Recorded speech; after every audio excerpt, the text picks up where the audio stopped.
Okay, so this is day 3 of economics revision. तो last हमने जो भी पढ़ा था उसके आगे का टॉपिक आज हम लोग कवर करेंगे। तो चलिए शुरू करते हैं। तो आज का पहला टॉपिक है पेमेंट सिस्टम ऑपरेटर। तो ये क्या होता है? जो देखो, payment and settlement system act 2007, RBI gives licence to payment system operator. मतलब जो payment and settlement system act 2007 उसके तहत आरबीआई लाइसेंस देता है पेमेंट सिस्टम ऑपरेटर्स को। इसके भी टाइप्स होते हैं, मतलब पेमेंट सिस्टम ऑपरेटर्स के भी टाइप होते हैं। तो एक एक करके एग्जांपल्स देखेंगे। पहले देखो, इसके अंदर आता है umbrella entity for retail payments, जैसे कि एनपीसीआई है।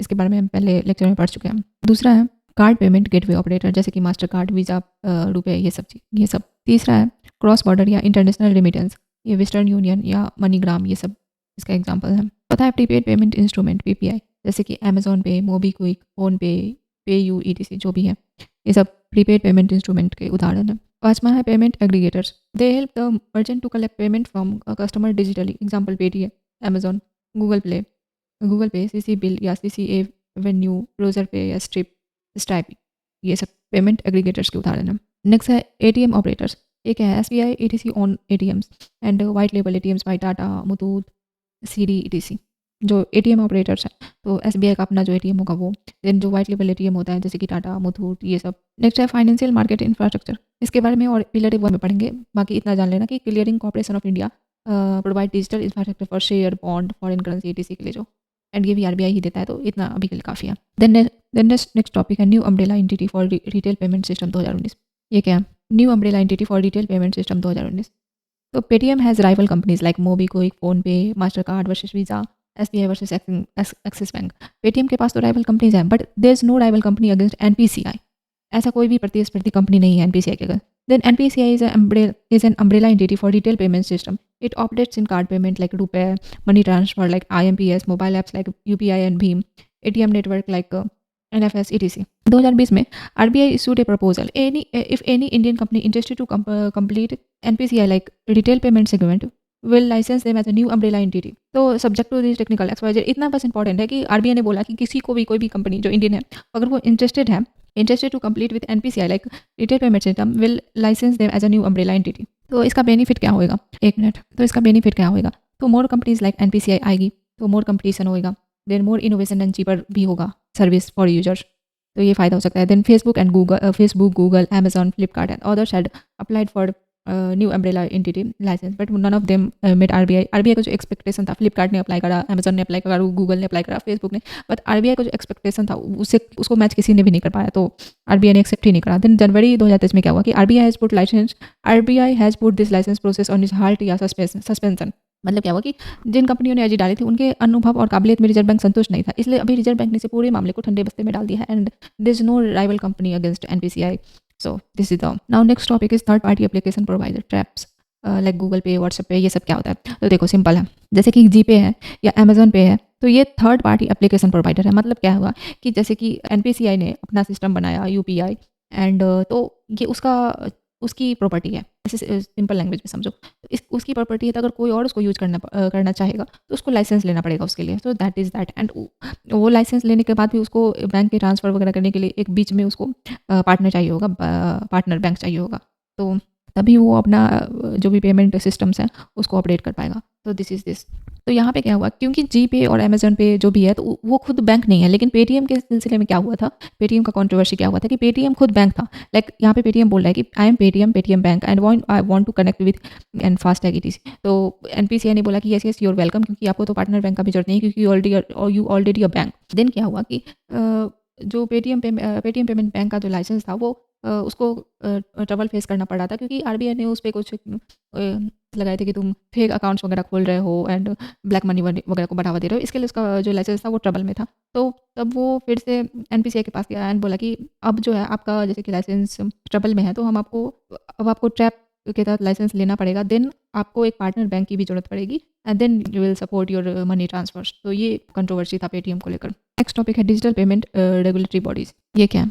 तो देखो, डिजिटल ट्रांजैक्शन ऑम्बड्समैन डीटीओ 2019, ये क्या हुआ? RBI designate senior RBI official at 21 places across India as DTO. They hear customer complaints up to 20 lakh रुपए against prepaid payment instrument, mobile wallets, apps, NEFT, RTGS and other digital transaction. देखो, ये एक तरह के officer हैं जो कि RBI उसको रखते हैं, सीनियर ऑफिसर हैं और वो इंडिया के 21 स्थानों पर बैठते हैं एंड वो 20 लाख तक के जो जितने भी प्रीपेड पेमेंट इंस्ट्रूमेंट्स होते हैं like mobile wallets, apps, NEFT, RTGS, उससे रिलेटेड जो भी समस्याएं आती हैं उसका समाधान ढूंढते हैं और करते हैं। ढूंढते नहीं हैं, अगर कोई कंप्लेन करता है तो उसको सॉल्व करने का ट्राई करते हैं। देन है they can order the company या bank to fix the problem and pay up to additional 1 lakh for mental agony of customer. Higher appeal to अगर वहाँ भी बात नहीं बनी तो आप हायर अपील कर सकते हो deputy government of RBI and अगर वो सही साबित होते हैं तो उनको मेंटल एगोनी के लिए 1 लाख रुपए तक का भी जुर्माना लग सकता है। अब क्या है कि इफ़ मैटर ज़्यादा 20 लाख रुपए से ज़्यादा का मैटर है तो then matter outside his jurisdiction. अगर 20 लाख तक के ज़्यादा 20 लाख से ज़्यादा का मैटर है तो वो जो आरबीआई ओम्बड्समैन है वो उसको सॉल्व नहीं करेगा। Victim has to approach court, उसके बाद उसको कोर्ट में जाना पड़ेगा। देन नेक्स्ट है आरबीआई बीपीडब्ल्यूएस स्टैट्यूटरी बॉडी। ये क्या है? तो देखो 1998 में Narasimhan two committee on banking reform suggest regulatory framework for e banking card payments ETC. मतलब 1998 में ही नरसिम्हन टू जो कमेटी आई थी वो बैंक रिफॉर्म्स के लिए सजेस्ट करी थी कि आपको एक रेगुलेटरी फ्रेमवर्क चाहिए for e banking card payments ETC. Then 2007 में payment and settlement system act, then RBI statutory body for regulation and supervision of payment and settlement system. देखो ये कुछ भी नहीं है, इस एक्ट के तहत आरबीआई सारे पेमेंट एंड सेटलमेंट सिस्टम को देखता है, लेकिन बीपीडब्ल्यूएस जो है वो भी आरबीआई के नीचे ही वर्क करता है और उसका भी यही काम है कि पेमेंट एंड सेटलमेंट एक्ट को, मतलब पेमेंट एंड सेटलमेंट सिस्टम वगैरह को देखना। Then all types of payment system providers have to register with RBI BPDWS whether bank, non bank, wallet, prepaid payment instrument, PPITC. देखो जितने भी बैंक हैं सभी को आरबीआई के जो बीपीडब्ल्यूएस है उसके अंदर आपको रजिस्ट्रेशन कराना पड़ेगा, वेदर आप बैंक हो या ना हो, नॉन बैंक हो, प्रीपेड पेमेंट इंस्ट्रूमेंट हो, कोई भी हो तो आपको वो रजिस्ट्रेशन कराना ही पड़ेगा। देन आपका सिस्टम वर्क करेगा। नेक्स्ट है पेटीएम रेगुलेटरी बोर्ड। ये आउटडेटेड टॉपिक है तो मैं क्यों पढ़ूँ। देन है डिजिटल पेमेंट रिलेटेड इंडेक्स या कंपटीशन या रिपोर्ट्स बाय आरबीआई। ये भी उतना इंपॉर्टेंट नहीं है बट एक झलक देख सकते हैं। सो रिपोर्ट तो RBI payment and settlement system in India vision 2020 से ये एक रिपोर्ट आया था। Then index ranking RBI digital payments index to check level of digital payment in various areas of India digital भुगतान सूचकांक के लिए। देन इंडेक्स रैंकिंग क्या होता है? दूसरा रैंकिंग आया था RBI inclusion index to check whether every poor person is having access to banking loan. Competition तो RBI harbinger hackathon competition for innovation in digital payment 2024 competition इन पहला था जीरो फाइनेंशियल फ्रॉड्स एंड दूसरा था being दिव्यांग friendly. तो this is not very important but you can go through very simple manner and then move forward. Next है crypto currency and blockchain technology. तो definition क्या है इसका? क्रिप्टो करेंसी क्या होता है? तो ये एक डिजिटल या virtual currency created and stored using blockchain technology. ठीक है। ब्लॉकचेन का डिफिनीशन क्या है? सिक्योर्ड डिजिटल सर्विस या distributed laser technology that maintains a continuously growing list of records and transaction. Old entries can't be deleted, new entries will be visible to all. Mainly used for running a cryptocurrency network, but it can also store in any type of data. मतलब देखो जितनी भी नई एंट्रियाँ आती है, blockchain का उदाहरण है, मतलब ब्लॉकचेन का डिफिनीशन है कि जितनी भी नई एंट्री आती है वो उसको स्टोर करता है एंड बिना पुराने वाले डाटा को डिलीट किए हुए। ब्लॉकचेन एक डेटाबेस है जो रिकॉर्ड की निरंतर बढ़ती सूची को डिसेंट्रलाइज करती है और बनाए रखती है उसको। देन है इसका ओरिजिन कहाँ से हुआ है?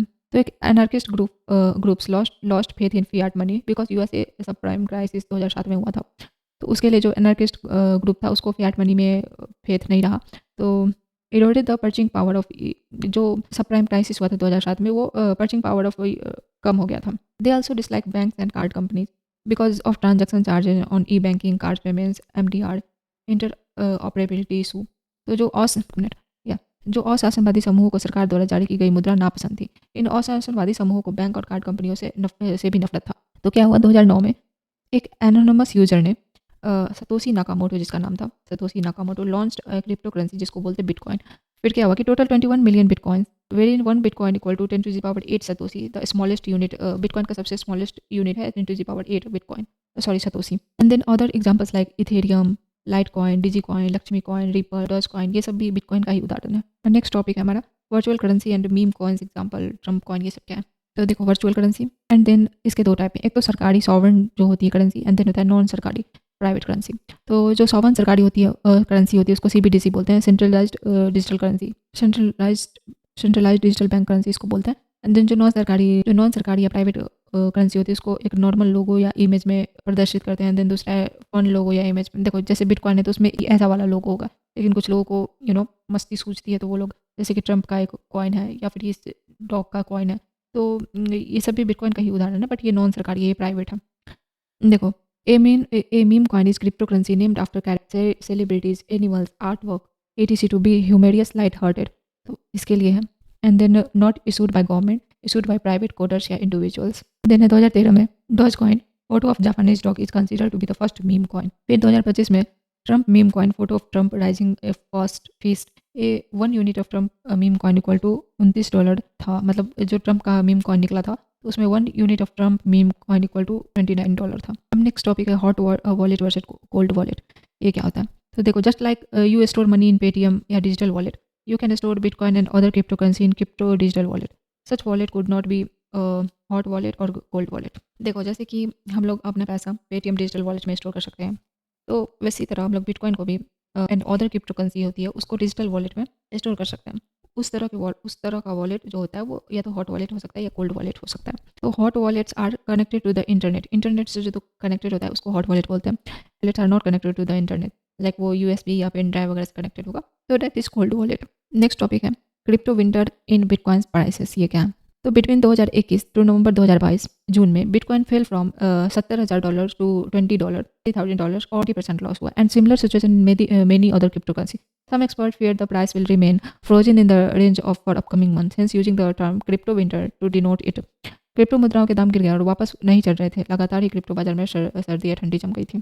नथिंग, ये उतना कोई इंपॉर्टेंट नहीं है, लेकिन यही है कि जैसे कि रुपए या का दाम गिर जाता है, उसकी वैल्यू गिर जाती है, उसी तरह ये भी, इसकी भी वैल्यू गिर गई थी एंड वो ऑलमोस्ट 70% लॉस हो गया था। तो एंड वो उसका प्राइस राइज ही नहीं हो रहा था, तो that is called crypto winter in bitcoin. Next है bitcoin crosses historic like 100K mark 2024 में। ये क्या न्यूज़ है?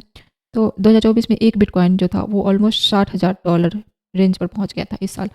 Trump and Elon Musk pro crypto stance, investors speculated press Trump will relax tax and regulation over bitcoin, so investors started buying more and more bitcoins. फिर दिसंबर 2024 में एक bitcoin equal to 1 lakh तक चला गया था। दिन 2025 में इट क्रॉस्ड $1 लाख। तो कुछ नहीं है कि बिटकॉइन का प्राइस बहुत ही हाई हो गया था, लाइक $1,000 क्रॉस कर गया था, क्योंकि जो इलॉन मस्क थे और ट्रम्प थे, उन्होंने बोल दिया था कि हम लोग इन्वेस्टर से बिटकॉइन ले सकते हैं, आप उनके कंपनी में इन्वेस्ट कर सकते हो। और जो ट्रम्प थे उन्होंने बोला था कि हम लोग टैक्स रिलैक्सेशन देंगे एंड रेगुलेशन को भी कम करेंगे over bitcoin. So that is why इसका प्राइस इतना हाइक पे चला गया था। नेक्स्ट है virtual currency and US bitcoin strategic reserve fund 2025। Virtual currency and US bitcoin strategic reserve fund 2025, ये क्या? तो 1975 में US strategic petroleum reserve was created. The US government purchase oil when it is available at a cheap price, used it as a buffer against global supply letter. तो क्या हुआ कि जो 1975 में जो यूएस का पेट्रोलियम रिजर्व था strategic, उसको क्रिएट किया गया था। Then the US government purchase oil खरीदते थे एंड उसको चीप प्राइस पे बेचते थे। जब भी ग्लोबली ऑयल का दाम बढ़ जाता था तो वो अपने बफर स्टॉक से उस प्राइस को बेचते थे हायर प्राइस पे, उस ऑयल को बेचते थे हायर प्राइस पे। Then over the years, USA federal officer seized almost 2 lakh bitcoins from criminals and tax evaders. इतना criminals के पास bitcoins था। Then जनवरी 2025 में Trump set up to a committee to create a US bitcoin strategic reserve fund from it. 2025 में Trump ने एक committee बैठाया और उसमें उन्होंने बोला कि हम एक US bitcoin strategic reserve fund form करेंगे। इसका बेनिफिट क्या होएगा? तो पहला बेनिफिट होगा कि sell bitcoin at a profit when its price goes up. And then दूसरा बेनिफिट होएगा कि use the profit money for welfare programme. तीसरा बेनिफिट होएगा कि cover the physical debt without raising taxes. तो 3 बेनिफिट होगा। एक तो अगर आप बिटकॉइन का पहले बिटकॉइन को प्रॉफिट स्टोर में रखो एंड देन जब भी उसका प्राइस हाइक करेगा तो आप उसको बेच दो एंड उससे जो भी प्रॉफिट आएगा तो उसके लिए उससे आप वेलफेयर स्कीम्स प्रोग्राम्स चलाओ। एंड तीसरा बेनिफिट है कि जो भी फिजिकल डेट है उसको आप बिना टैक्स के उस कवर करो, उससे बिना टैक्स बढ़ाएं। नेक्स्ट टॉपिक है कि bitcoin having 50% reduction in the reward to miners 2024। ये क्या न्यूज़ है? तो देखो, जो भी बिटकॉइन, देखो पहले क्या होता था कि BTS server operation, transaction record, customer shopkeeper पर जो भी माइनर्स थे उनको ना सतोशी नाकामोटो जो थे वो रिवॉर्ड करते थे कि तुम बिटकॉइन अपना माइनिंग करो एंड हर बिटकॉइन पे तुम्हें कुछ रिवॉर्ड दिया जाएगा, ठीक है। तो एंड वो रिवॉर्ड हर साल, मतलब हर 4 साल में कट होते जाएगा। मान लो किसी को कोई एक बिटकॉइन निकालता है तो उसको ₹1 रिवॉर्ड मिलता है, फिर 4 साल बाद उसको रिवॉर्ड में कट कर दिया जाएगा और मान लो उसको 50 पैसे ही रिवॉर्ड मिले, तो something like that Nakamoto offer some reward to जो भी माइनर्स थे उनके लिए। देन टॉपिक है crypto scams, recent global scams. ये सब क्या है? तो फॉलोइंग पोर्टल या वेबसाइट या online exchange sites help users to buy and sell crypto currency, ठीक है। तो जैसे कि बाइनेंस है, ये infamous for frauds and scams. यहाँ पे से आप खरीदते हो तो ये फेमस है स्कैम्स करने के लिए। देन FTX है, its founder CEO arrested for scam, 10 lakh plus investor money got stuck. इसका तो CEO ही गिरफ्तार हो गया, तो फिर तो क्या ही। देन वजीर एक्स जो है, this Indian crypto currency portal lost almost 230+ million dollar in cyber attack 2024। अब देखो यहाँ जो भी हम लोग डिटेल्स में पढ़े, यहाँ पे मीम और इमेज ग्राफिक्स इमेज के तहत समझाया गया, तो मैं ट्राई करती हूँ इसको एक्सप्लेन करने का। देखो ये बंदा है सतोशी नाकामोटो, एंड इसको अभी तक इसका अकल तो बहुत है, शकल किसी ने भी नहीं देख रखा है। ये एक एनोनिमस बंदा है। इसको क्या मस्ती सूझी कि इसको डॉलर से हिट है, फिएट करेंसी से हिट है, तो उसने सोचा कि I will create decentralised digital currency using blockchain technology and there will be 3 ways to acquire my bitcoins. Okay, उसने बोला कि मेरे बिटकॉइंस को एक्वायर करने का 3 तरीके होगा। जो पहला तरीका होगा वो digital mining using powerful computers. एक तो आप पावरफुल कंप्यूटर्स लगाओ, उसको माइनिंग करो दिन रात मिलके। फिर दूसरा है कि sell goods and services to person who has bitcoin. दूसरा है कि जिसके पास ऑलरेडी बिटकॉइन है उसको आप कुछ दे दो, अपनी सर्विस वगैरह सेल करो, घर प्रॉपर्टी कुछ भी दो, उसके बदले में वो आपको बिटकॉइन देगा। तीसरा था कि buy bitcoin using fiat money, रुपये डॉलर ETC। या तो आप रुपये किसी को दो और बिटकॉइन खरीद लो, तो ये तरीके से आप बिटकॉइन प्राप्त कर सकते हो। लेकिन ये डेंजरस कैसे है? तो पहला तो है कि इलेक्ट्रिसिटी वेस्ट है, डिजनरेट पॉल्यूशन है, वेस्ट होगा, ग्राफिक्स कार्ड का शॉर्टेज होगा, क्योंकि जब भी आप इतने बड़े स्तर पे बिटकॉइन को माइनिंग करने का ट्राई करते हो तो उसमें GPU ज़्यादा लगता है इंस्टेड ऑफ CPU। देन दूसरा है fraud, narco trade, terror finance, tax evasion, ये सब चीज़ें होने की खतरा रहती है। देन तीसरा है exchange rate volatility, investors wealth lost, terror finance, tax evasion, frauds, ये सब चीज़ें हैं। तो एक्सचेंज रेट का भी ये रहता है कि इन्वेस्टर का जो वेल्थ है वो लॉस्ट हो जाएगा, टेरर को फाइनेंस किया जाएगा इससे, या टैक्स इवेजन होएगा। देन हम what is the stand of RBI and the government of on bitcoins पे हमारे RBI का और गवर्नमेंट का क्या स्टैंड है? तो देखो, जो शक्तिकांत दास थे, अब तो हमारे चेंज हो गए हैं, जो शक्तिकांत दास थे उन्होंने दिस इज़ अ डेंजरस, उन्होंने बोला कि we will ban bank and NBFC from helping anyone in buying and selling of bitcoin. हम बैन कर देंगे NBFC को और बैंक्स को सेल खरीद और बिक्री बिटकॉइंस जो भी कर रहा है उसके लिए। देन RBI जो बेच रहे थे, जो इस बिटकॉइन वाली इंडस्ट्री में थे, उन्होंने RBI पे केस कर दिया था। एंड देन RBI को बोला गया, सुप्रीम कोर्ट ने बोला कि you are violating the fundamental right to business, article 91G will undo your ban. तो RBI को अंडो करना पड़ा। देन निर्मला सीतारमन जो थी, इसने बोला कि we will charge 30% tax on profit made in bitcoin. Budget 2022 में ये बोला गया कि 30% हम जो भी आप प्रॉफिट कमाओगे बिटकॉइन के, उसमें हम 30% टैक्स चार्ज करेंगे। Also working on a bill या law to ban regulate bitcoin. ऐसा बिल बनाने का ट्राई किया जा रहा है जो या तो बिटकॉइन को बैन कर दे या रेगुलेशन का कुछ उपाय हो पाए। Also creating our own digital currency CBDC and E2P। तो E2P तो समझ चुके हैं हम, लेकिन गवर्नमेंट ट्राई कर रही है कि हम भी अपना सेंट्रल डिजिटल करेंसी निकालें। देन है कि CARF global level framework against bitcoin tax evasion. तो एक जो CARF है वो ग्लोबल लेवल पे एक फ्रेमवर्क है जो बिटकॉइन जिसमें का यूज करके टैक्स इवेजन किया जा रहा है उसके लिए। अब देखो नेक्स्ट टॉपिक है ऑब्जर्वेशन बाय इकोनॉमी सर्वे ने क्रिप्टो करेंसी ऑब्जर्वेशन को लेकर कुछ कहा है, तो क्या ऑब्जर्व किया है देखते हैं।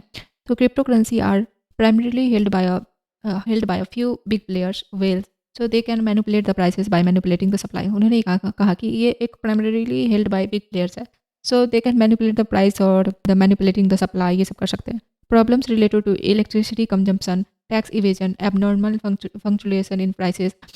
fluctuation in prices, investors fraud, no instinct value etc. Then उन्होंने ऑब्जर्व किया कि then economy survey 2023 give various examples of different legal provisions in European Union like Japan, Switzerland, Nigeria etc. But from extra point of view not much benefit, so don't chase it. Sir ने ये बोला। Then like sufficient to know that the coordinated international efforts required to regulate the sector, OECD and G20 group are working in this direction. More about this in international, इसके बारे में और pillar 3B में पढ़ेंगे। And ideally we need strict rules over crypto market just like we have strict rules over share market. तो economy survey 2023 ने कुछ कहा था। एक तो आप यहाँ पे बिग प्लेयर्स हैं जो सप्लाई चेन को मैनिपुलेट करते हैं, प्राइस को मैनिपुलेट करते हैं।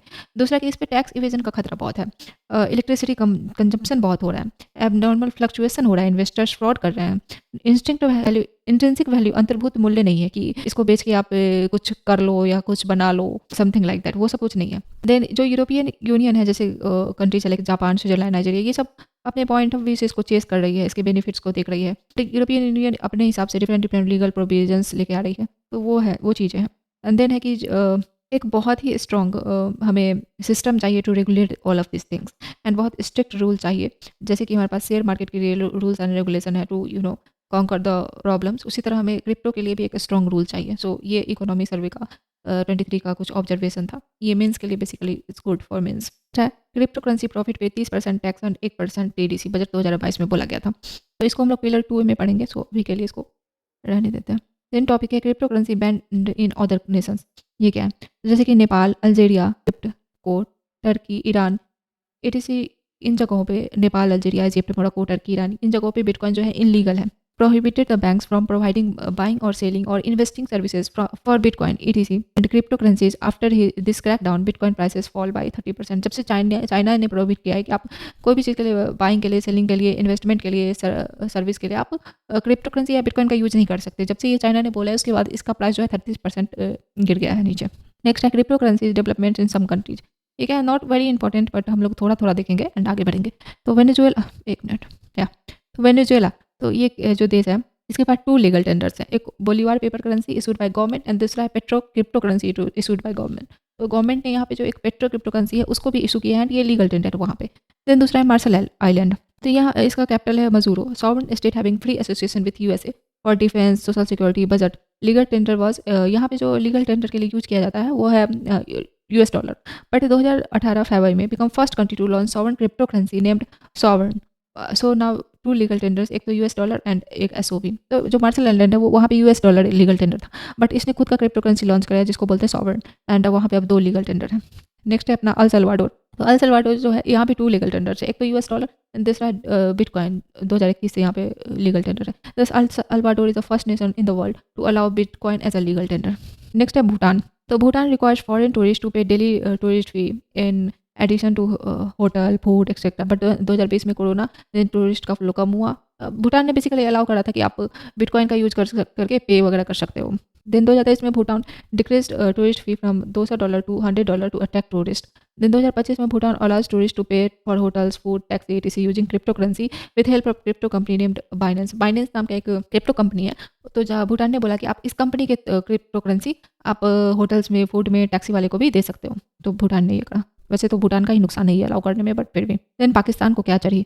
पाकिस्तान देखो, Pakistani public unable to afford the electricity bill, so Pakistan government allotted 2000 megawatts of electricity for crypto currency with hopes of attracting foreign investors and miners in Pakistan. Basically वही चीज़ें कि पाकिस्तान ने भी, उसको भी मस्ती चढ़ी तो उसने भी अपना सोचा कि हम भी अपना माइनिंग वगैरह करेंगे और फॉरेन इन्वेस्टर्स को अट्रैक्ट करेंगे और उन्हें अपना क्रिप्टो करेंसी बेच के और प्रॉफिट कमाएंगे। तो 2025 में official Pakistan crypto currency council sign deal with Trump's companies World Liberty Financial for bringing blockchain innovation, stable coin adaptation, etc in Pakistan. इससे ज़्यादा पढ़ने की जरूरत नहीं है, थोड़ा बहुत चीज़ें याद रखो and move on. Crypto currency permitted in other Nations and groups. ये क्या है? तो देखो, यूनिसेफ जो संस्था है, तो United Nation International Children's Emergency Fund, UNICEF, इसका हेडक्वार्टर न्यूयॉर्क यूएसए में है। 1946 में लेटर नेम्ड इसको UN चिल्ड्रंस फंड कर दिया गया। देन 2019 में UNICEF set up a crypto currency fund to accept donation in crypto currencies. It has become the first UN organisation to accept crypto currency. UNICEF जो है वो पहली ऐसी UN ऑर्गेनाइजेशन बनी है जिसने क्रिप्टो करेंसी को एक्सेप्ट करा है। देन है वर्ल्ड बैंक। तो 2018 में world bank launch world first blockchain bond called bond AI। में वर्ल्ड बैंक ने लॉन्च करा है world first blockchain bond called bond AI। In Australia denomination Australian dollars and public invest gives 2% interest after 2 years। ये क्या है? Basically उसने like world bank जो है वो वर्ल्ड बैंक ने अपना पहला ब्लॉकचेन टेक्नोलॉजी का यूज करके बॉन्ड बनाया है जिसको बोलते हैं bond AI in Australia. Denomination Australian dollars and public invest जो भी करेंगे उनको 2% का इंटरेस्ट आफ्टर 2 साल बाद उनको 2% का इंटरेस्ट मिलेगा इसमें बॉन्ड आई में। इसके बारे में और हम लोग पिलर 3B में पढ़ेंगे। और now this is enough. Blockchain bond requires less cost in server, database, paper work, maintenance unlike traditional bonds. तो जो ब्लॉकचेन बॉन्ड्स होंगे उसको मेंटेनेंस करना आसान होगा कंपेरेटिवली जो ट्रेडिशनल बॉन्ड्स होते हैं उसके कंपैरिजन में। नेक्स्ट है क्रिप्टो करेंसी ग्लोबल रेगुलेशन। ये क्या है? तो global regulation, MiCA regulation by European Union 2023। देखो, European Union rules called the market in crypto asset. European Union का जो रूल है वो उसको कहा जाता है market in crypto assets, MiCA. इसको क्यों यूज किया जाता है? To protect people from scams, frauds and crypto currency investments, to combat tax evasion, money laundering, that is converting black money into, money laundering क्या होता है? तो converting black money into white money, and terror finance doesn't regulate central bank digital currency CBDC. देखो जो European Union का जो Mika regulation है वो ये सब चीज़ों को देखता है, बट ये CBDC central bank digital currencies इसमें नहीं आती, इसको रेगुलेट वो नहीं करता है, मीका रूल के अंदर उसको रेगुलेट नहीं किया जाता है। तो ये ऑप्शन में आ सकता है किसी भी क्वेश्चन में कि इसको रेगुलेट करता है या नहीं करता है, तो ये ध्यान रखने वाली बात है। Then doesn't regulate non fungible tokens, NFTs को भी ये रेगुलेट नहीं करता है। नेक्स्ट है global regulation CARF framework by OECD 2022 क्या है, तो देखो crypto asset reporting framework by OECD organisation for economic cooperation and development. Objective क्या है, सिमिलर टू EU का जो मीका रूल है उसी के तरह सिमिलर है, जैसे कि crypto asset reporting framework by OECD organisation for economic and development, इसके द्वारा ये रूल लाया गया है to regulate crypto currencies and fraud वगैरह को मैनेज करने के लिए। ये यूरोपियन यूनियन का जो मीका रूल है उसके समान ही है, ये भी है। नेक्स्ट है crypto currency stable coins and GENIUS act. ये क्या होता है, तो देखो stable coin is a type of crypto currency whose price is backed by a reserve asset like gold, dollar, fiat currency. Example Facebook's proposed Libra, ether, base coin and true USD। देखो ये भी एक तरह का crypto currency ही है, stable coin भी एक तरह का क्रिप्टो करेंसी ही है, लेकिन इसका जो प्राइस है वो बैक करता है reserve asset like gold, dollar, fiat currency. जैसे कि इस स्टेबल कॉइन का उदाहरण हो गया जैसे कि फेसबुक का Libra, Tether, base coin and true USD, ये सब स्टेबल कॉइन का उदाहरण है। देन इसके कुछ चैलेंजेस भी हैं। तो पहला चैलेंज है कि मनी लॉन्ड्रिंग, दूसरा है टेरर फाइनेंसिंग, तीसरा है लैक ऑफ कंज्यूमर प्रोटेक्शन, चौथा है फाइनेंशियल फ्रॉड्स। 2019 में फ्रांस EU G20 ग्रुप पर अपोज ये सब चीज़ों को उसने स्टेबल कॉइन को बेसिकली अपोज करा था। नेक्स्ट है USA press Trump brings GENIUS act to regulate stable coins in USA। Trump ने कुछ लाया था रेगुलेट करने के लिए स्टेबल कॉइन्स को, कुछ लॉ वगैरह, तो वो क्या है, तो USA 3 laws on crypto currencies. 3 law USA में 3 लॉ काम करता है क्रिप्टो करेंसी पे। एक तो है एक्ट या बिल, और इसको प्रपोज क्यों किया गया, तो पहला है क्लैरिटी एक्ट, ये क्या है, to regulate crypto currencies, clarity act. दूसरा है जीनियस एक्ट, ये क्या है, to regulate stable coins. Clarity act है to regulate crypto currency, genius act to regulate stable coins. तीसरा है anti CBDC surveillance state act, ये क्या है, to prevent USA central bank US federal reserve from misusing CBDC digital currency for surveillance in citizens. तो ये basically एक surveillance act है जो कि US फेडरल बैंक को या फिर US के सेंट्रल बैंक को रोकता है मिसयूज करने के लिए CBDC को या फिर डिजिटल करेंसी को। तो ये है 3 लॉ है, एक तो Clarity Act, GENIUS Act and then anti CBDC surveillance state act. तीसरा है वर्ल्ड कॉइन प्रोजेक्ट 2021 ये क्या, ये तो भैया अपने सैम ऑल्टमैन ChatGPT को बना के इन्होंने मेरा बहुत काम आसान कर दिया है। I'll depend on ChatGPT for every single thing in my life, like yeah seriously. So moving on to the topic. तो ये जो वर्ल्ड कॉइन प्रोजेक्ट 2021 ये क्या समझते हैं इसको, सैम ऑल्टमैन ChatGPT के CEO हैं, उन्होंने एक ORB मशीन बनाया। देन इसको आप स्कैन करो and then get unique ID using blockchain technology and get free Worldcoin crypto currency as gift. तो इसके प्रोज एंड कॉन्स क्या हैं, सिमिलर टू ये आधार कार्ड की तरह है। इसके प्रोज क्या है, फायदे क्या हैं, if government across the world accept this as a identification proof, easier to avail various government scheme benefits, college admission, passport application, time travel and time save होगा। देखो एक तरह से मशीन है, ठीक है, आप इसमें जाओ, आपके आंखों की पुतली का ये स्कैन करेगा, देन आपको एक यूनिक आइडेंटिटी कार्ड जनरेट होगा एंड आपको उसके बदले में एक वर्ल्ड कॉइन मिलेगा। तो अगर पूरे देश विदेश की जो सरकारें हैं वो अगर इसको एक्सेप्ट कर लेती है तो हर किसी का जो एक पर्सनल आइडेंटिफिकेशन कार्ड बन जाएगा, ठीक है, एंड हर जगह उसका यूज किया जा सकता है, जाने में, स्कूल्स में एंड बहुत जगह, तो आसानी होगी। देन इसका नुकसान क्या है, कंसर्न्स ओवर प्राइवेसी, मिसयूज हो सकता है इसका। तो ये सब चीज़ें हैं। नाउ कुछ क्वेश्चन हैं, देखते हैं उसको, जो कि ये क्वेश्चन जो है UPSC CDS 2000 में पूछा गया है। स्टेटमेंट्स क्या बोलते हैं, it is find correct statements about bitcoin, तो it is a decentralized virtual currency, पहला तो ये है। दूसरा स्टेटमेंट है कि it is generated via complex computer software system, ये तो 100% है, इसको तो मैं देखते ही टिक लगा सकती हूँ, ये तो। Then Reserve Bank of India has recognised bitcoin as a legal, ये कब हुआ भाई, ये सब कुछ भी नहीं है। तो मुझे लगता है 1 और 2 सिर्फ करेक्ट आंसर है, तो ये हो जाएगा। देन हमारे पास एक और क्वेश्चन है जो कि ये UPSC प्रीलिम्स 2020 में पूछा गया है एंड इसको सॉल्व करने का ट्राई करते हैं। तो पहला है स्टेटमेंट की, it is a public ledger that everyone can inspect but which no single user controls, okay, ये तो होगा। देन दूसरा है कि structure and design of blockchain is such that all the data in our cryptocurrency only, no, there is a more other than the cryptocurrency, like applications that use basic features of blockchain can be developed without anybody's permission, yeah yes, तभी तो Satoshi Nakamoto, जिसको आज तक किसी ने शकल सूरत भी नहीं देखी, उसने बना लिया है क्रिप्टो करेंसी बेच रहा है।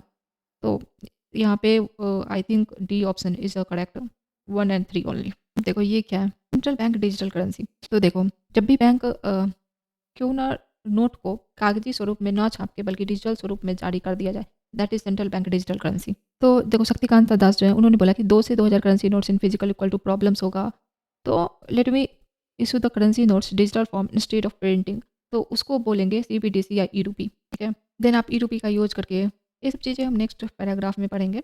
But for now like, and this e-rupee is different from that e-rupee जो हमने लेक्चर में पढ़ा था। दिस ई-रूपी इज बेसिकली अ पैसा, डिजिटल पैसा, बट वो एक तरह का जो गवर्नमेंट स्कीम चलाने के लिए दे रही थी, जो बच्चों को शूज वगैरह खरीदने के लिए दे रही थी, वो था, वो ई-रूपी एक तरह से गिफ्ट कार्ड था, जो पहले से ही उसमें पैसे टोकन टाइप्स था, जो आप दुकान पे जाके उसको रिडीम कर सकते थे। बट दिस इज एक्चुअल पैसा, सो ये डबल ई-रूपी वाला है, एंड वो एक गिफ्ट कार्ड था। नेक्स्ट हमारा है कि सेंट्रल बैंक डिजिटल करेंसी। तो ईयर 2020 में नेशन जो है बहामास, कैपिटल नसाउ है, first nation in the world to issue CBDC।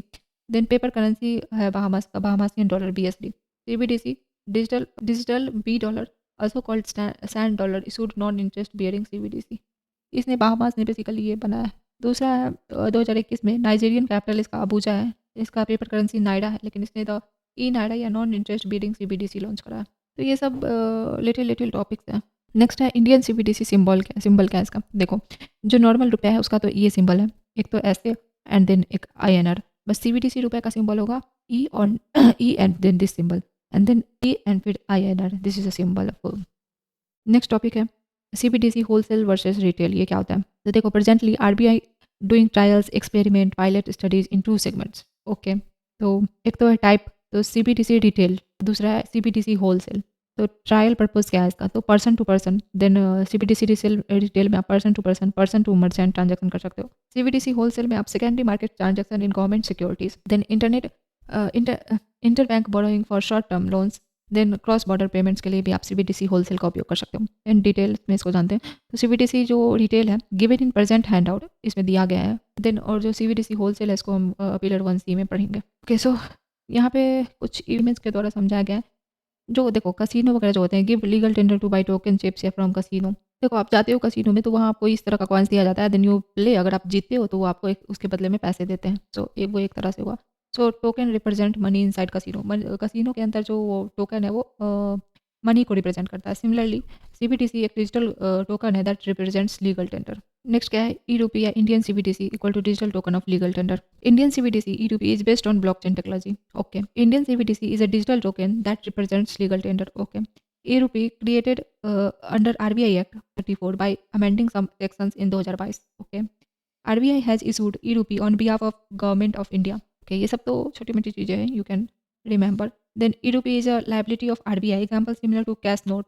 I promise to pay beer on demand sum of 100 रुपये। बेसिकली ये लाइबिलिटी है RBI का। जैसे कि नोट्स वगैरह होते हैं जो जिसमें लिखा रहता है कि आई प्रॉमिस टू पे बियर, मतलब 100 रुपये का आपको 500 के बदले आपको 100 के नोट्स दिए जा सकते हैं, समथिंग लाइक दैट। तो ये भी RBI का लाइबिलिटी है। It is being distributed through financial intermediaries like banks, example banks. Just like cash, e-rupee will not earn any saving. In cash के ऊपर आपको कोई भी सेविंग इंटरेस्ट नहीं मिलेगा। It offers feature of physical cash like trust, safety and settlement finality. Next topic है settlement finality. E-rupee के ऊपर सेटलमेंट फाइनलिटी क्या होता है? तो देखो, सेटलमेंट फाइनलिटी जो होता है, there is no risk of reversal और cancellation after financial transaction is complete. मतलब सेटलमेंट जब फाइनल हो जाता है तो वहाँ पे आप ऑप्शन नहीं मिलता कि आप कैंसिल कर सको या रिवर्स कर सको उसको। एग्जाम्पल कैश और CBDC। एक बार भुगतान कर दिया तो फिर सामने की पार्टी के पास पैसा गया, उसको उलट नहीं कर सकते। Whereas if payment is made via credit card या cheque book, customers can later block the payment by contacting the banker within the time limit. So they credit card, cheque do not have instant settlement finality. तो credit card या cheque के पास instant वो finalise नहीं होता है, उसके time limit के अंदर अगर आप कैंसिल करते हो तो पैसा आपके बैंक अकाउंट में वापस आ जाता है एंड आपका ऑर्डर कैंसिल हो जाता है। तो दैट इज सेटलमेंट फाइनलिटी। वो ये सुविधा आपको ई-रूपी जो CBDC हमारा होगा पैसा, उसमें भी ये सुविधा हमें मिलेगी। देन है CBDC permanent deletion of transaction to keep CBDC anonymous like cash. तो ये क्या है? Note, this is propose, this is not yet done as of 15 August 2024। सब बोला गया, ऐसे प्रपोज करा गया है, बट देखो जैसे कि ये है, यहाँ पे सर ने मिल्खा सिंह का उदाहरण दिया कि अगर उसकी दीदी उसको कैश में पैसा देती है 50 रुपये, तो उसको कोई उस किसी को पता नहीं चलेगा कि उसने उसको पैसा दिया है। बट अगर ये पेटीएम के थ्रू पैसा दिया जाता या फ़ोन पे के थ्रू पैसा दिया जाता तो वो पता चल जाता कि हाँ, इतने रुपए इस बंदे को दिया गया है। तो इसी एनोनिमिटी को बनाए रखने के लिए काम किया जा रहा है, प्रपोज किया जा रहा है कि हम ई रुपी वाले को भी एनोनमस बनाए रखें। So CBDC not truly anonymous yet, अभी तो नहीं है, लेकिन we have to permanently delete transaction record via a law और बी टेक्नोलॉजी। ऐसा उन्होंने बोला कि हम ऐसा कुछ लाएंगे कि वो ट्रांजैक्शन फुल्ली डिलीट हो सके। Then e rupee Indian CBDC no interest earning, कोई भी ब्याज नहीं मिलेगा रुपी पे। तो क्या है, bankers will not pay saving interest on this, मतलब cash in your wallet and e rupee in your digital wallet, इन दोनों पे ही कुछ भी ब्याज इंटरेस्ट नहीं मिलेगा। You have to deposit money in saving account, तब वहाँ पे ब्याज मिलेगा, ऐसा बैंक्स का कहना है। तो e rupee stored in separate digital wallet या separate mobile created by the bankers. E rupee does not earn saving interest rate unlike normal bank deposit because you are keeping it with yourself in a digital wallet. So bankers do not treat as a deposit. Then e-rupee can be converted to other forms of money like deposits with bank, but then you will have to move that money out of your digital wallet. Then you cannot use that e-rupee.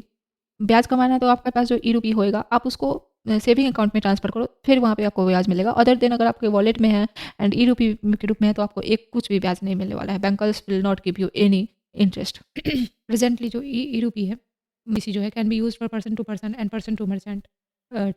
तो देखो मान लो ये CBDC है, ठीक है, तो वो है अगर गवर्नमेंट इस बेसिकली गवर्नमेंट इसको अपने स्कीम्स में यूज़ कर सकती है। अगर स्कीम के थ्रू किसी को पैसा देना है तो गवर्नमेंट इसी वाले सीबीडीसी को यूज़ कर सकती है एंड वो डायरेक्टली बेनिफिशियरी को ही जाएगा क्योंकि ये पहले से प्रोग्राम होगा। देखो जैसे business travel example, if Adani allows a company budget of 100,000 बोल रही हूँ 10,000 रुपये for his employees to use for buying railway tickets only, then employees can not use it for buying table chairs IPL tickets.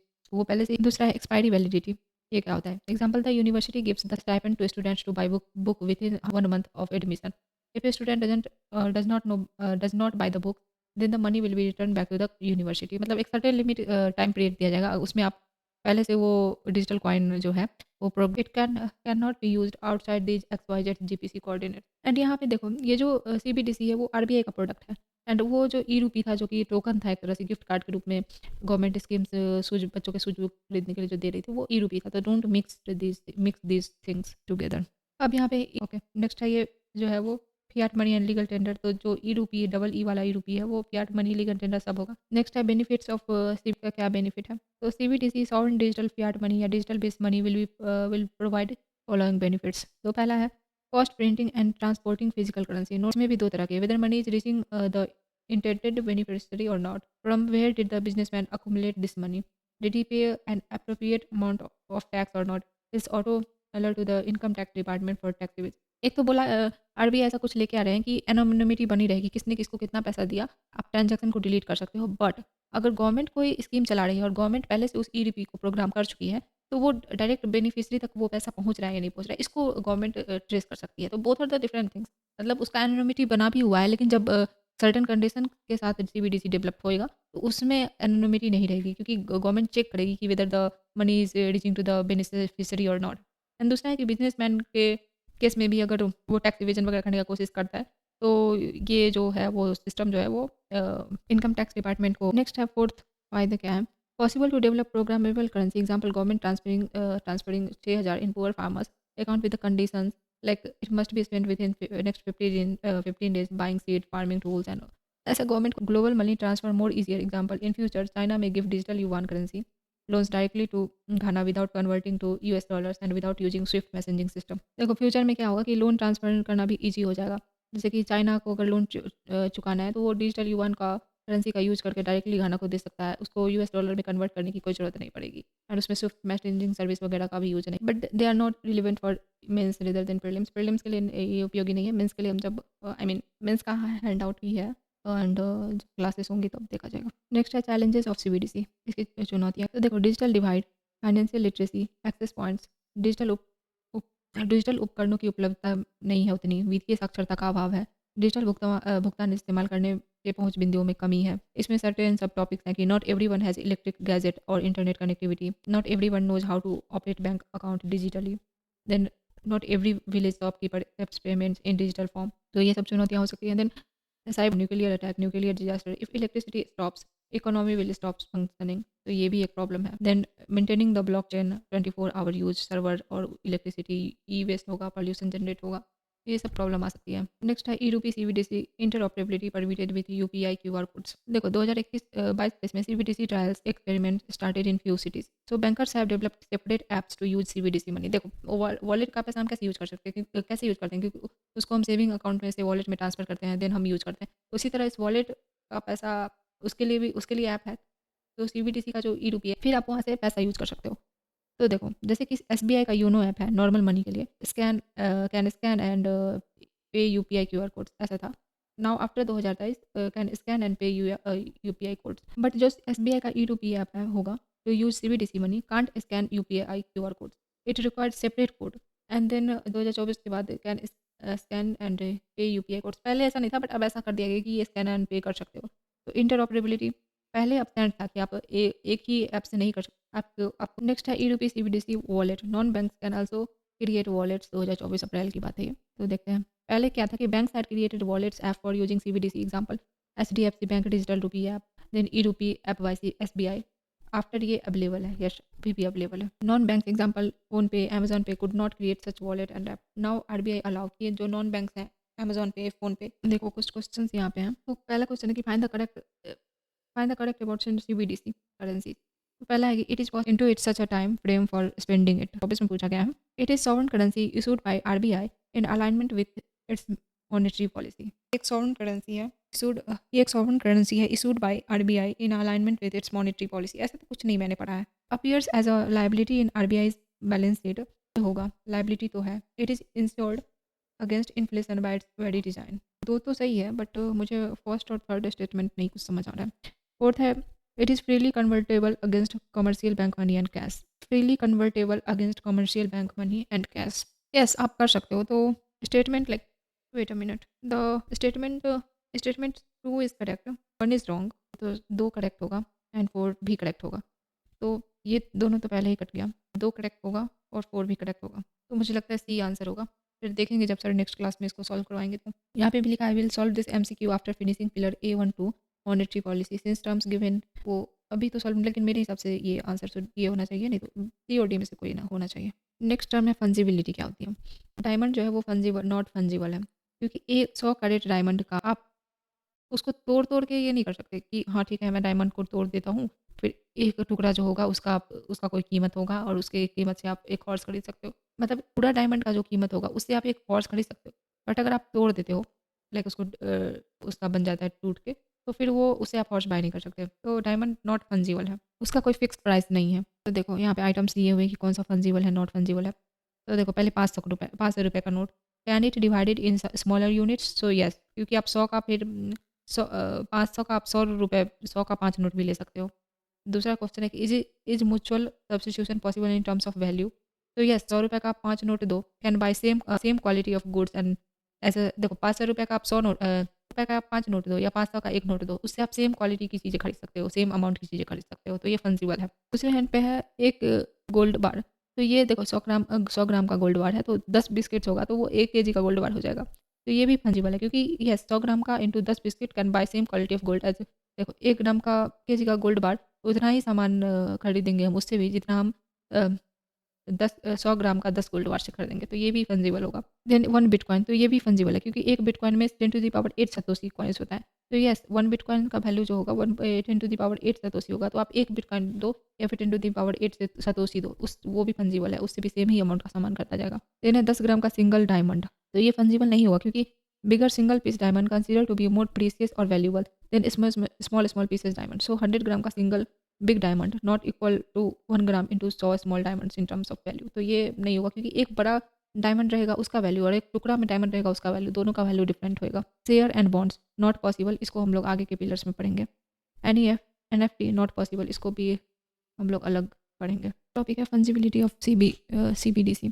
तो ये क्या है समझते हैं इसको। देखो जब भी कोई प्रोग्राम्ड CBDC सरकार देती है किसी स्टूडेंट को कि आप ये CBDC लो और अपने इसको कोचिंग या प्रिंसिपल या कॉलेज को पे करो और इसमें 500 रुपये और ये फीस आप जाके पे कर दो। तो न्यूज़पेपर वाले ने कहा कि ये तो फंजिबल नहीं है CBDC बाकी रुपए की तरह। आप इसमें 500 रुपये है तो ये बच्चा जाके कॉलेज में तो फ़ी पे कर सकता है, लेकिन इससे जाके वो पिज़्ज़ा नहीं खरीद सकता।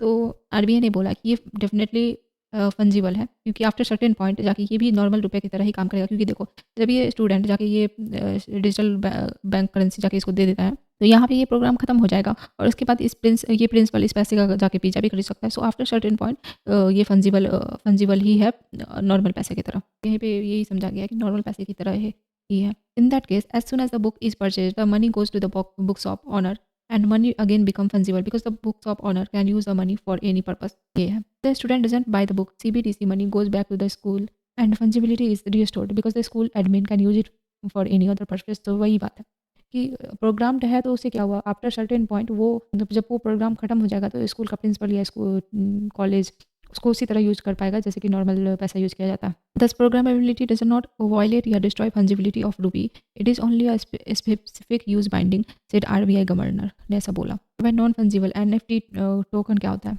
तो डिफिनेशन क्या है, तो NFT is a digital file, photo file और एनिमेटेड इमेज है या म्यूजिक फाइल है स्टोर्ड यूजिंग ब्लॉकचेन टेक्नोलॉजी का यूज करके उसको स्टोर किया गया है। ठीक है। NFT may also be used in storing physical asset, example ownership document और house boat physical painting etc. NFT can not be subdivided, their individual subunits cannot be exchanged with one another because their values are different based on buyer's preference, so NFT are non fungible। देखो NFT non fungible token जो होता है वो उसको आप divide नहीं कर सकते।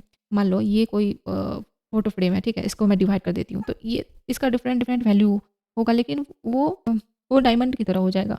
ये एक पूरा फोटो फ्रेम का तो यूज होगा लेकिन इसको अगर आप तोड़ के बेचते हो तो उसका उतना कोई वैल्यू नहीं रह जाता है। नेक्स्ट है mass hysteria going on to purchase such digital asset from new age artist using mostly Ethereum crypto currency. नए ज़माने में ये मचा हुआ है कि हम लोग खरीदेंगे। Then example America digital artist Beeple's painting जेप जो था वो ऑक्शन हुआ था $70 मिलियन में। Next example robot Sophia created है डिजिटल पेंटिंग या आर्ट सोफिया इंटेंटिव फॉर मोर देन $6 लाख, मतलब इतने में बेचा गया था उसका NFT। देन है mini sportsman film stars also creating NFT out of their posters photographs but will not waste time preparing all this general knowledge. NFT के चार्म्स क्या हैं, तो एक तो है कि multimedia creators easier to trade digital assets, आसानी से आप मतलब मान लो कि आप कोई घर अपनी प्रॉपर्टी का एक NFT बना देते हो तो आप इसको मतलब यही टोकन को अपना बेचते रहो, तो ये है। दूसरा है कि easier to verify ownership records, plagiarism संपत्ति की मालिकी और शामिल की जांच करना आसान, नक्सलियों के लिए जालसाजी करना बनावटी दस्तावेज बनाना मुश्किल हो जाएगा। देन है in cinema like sports tournament travel ticket etc can be stored with ownership records, helps in paperless administration, इसमें यूज किया जा सकता है। नेक्स्ट है NFT का चैलेंजेस क्या हैं, तो पहला है कि ये started in 2017, steep price rise in 2021, GIF या meme file selling for millions dollars worth of crypto currency, this mass hysteria investment bubble will collapse, investor will lose money, ये जल्द ही पागलपन खत्म हो गया। देन दूसरा है money laundering and terror finance, how इसको हम पिलर 2 में देखेंगे। तीसरा है maintaining such computer blockchain record, electricity consumption होगा, CO2 बढ़ेगा, CO2 इमिशन होएगा, तो ये सब चीज़ें बेसिकली है कि किसी फोटो का म्यूजिक का घर का PDF फाइल प्रॉपर्टी का एक टोकन जनरेट करो एंड उसी को आप यूज करो ऑनलाइन ट्रेडिंग के लिए एसेट के रूप में, वो एक फिजिकल एसेट का रूप हो जाएगा। देखो टोकन एक ऑनरशिप का प्रतीक है, वो खुद एक अपने आप में वो प्रॉपर्टी नहीं है, वो ऑनरशिप का प्रतीक है वो। कि आप अगर किसी गुरुद्वारा वगैरह में जाते हो तो आप शूज़ वहाँ पे रखते हो और आपको एक टोकन दिया जाता है, फिर जब आप वापस लौटते हो तो आप वो टोकन दिखाते हो और आपको शूज़ मिल जाता है। उसी तरह वो टोकन जो है वो शूज़ नहीं है लेकिन वो आप शूज़ के ऑनर हो ये दिखाता है। उसी तरह जो टोकन है वो प्रॉपर्टी नहीं है लेकिन टोकन ये दिखाता है कि आप उस